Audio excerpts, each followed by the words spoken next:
My name is Brittany Hibbert, and I'm a senior at UF. I'm a History and African American Studies double major. I went with the Samuel Proctor Oral History Program, and this is year 6 of the Mississippi Freedom Project.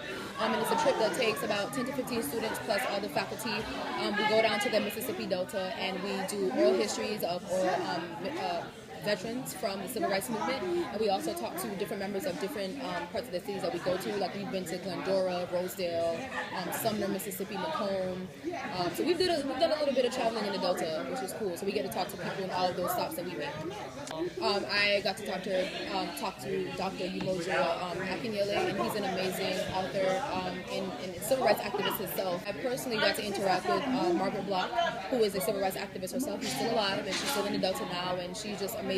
Powerful if you think about that, being around someone who's a veteran of the civil rights movement, who's still alive, to even be in her proximity, she's alive, and then to be able to go to her home was the first thing that really took me back. For those of you who don't know who she is, she was the field secretary for SNCC, which was the Student Nonviolent Coordinating Committee. My name's Chelsea, and I moved to Mississippi. We spent even more time, I would say, traveling with civil rights veterans, including Margaret Block,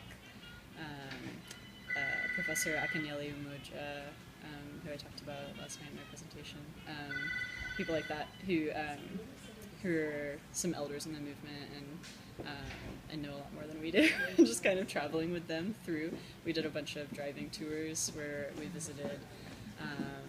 visited the courthouse where Emmett Till's murderers were acquitted. We visited the town where Emmett Till was murdered. We visited the place where Fannie Lou Hamer died, the hospital that she passed away in.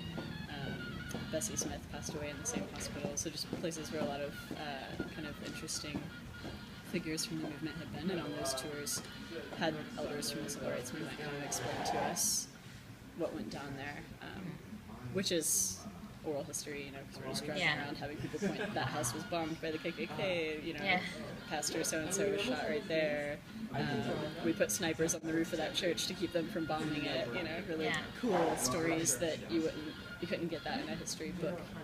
Maybe one of us will write a book one day about what we learned. History books are generally taught to develop good citizenry, whatever that means, and that's that you don't really challenge the system, that you don't critically analyze what's going on around you, that you accept the status quo because we're better than we were then, and it's this march towards progress that the United States, through time, has become better, and now it's the best, so why challenge anything more? We're at a good place.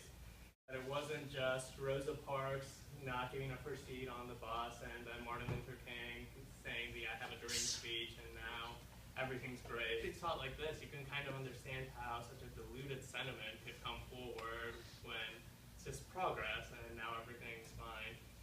I got a lot out of it, so it would be hard to pin down one message that I received.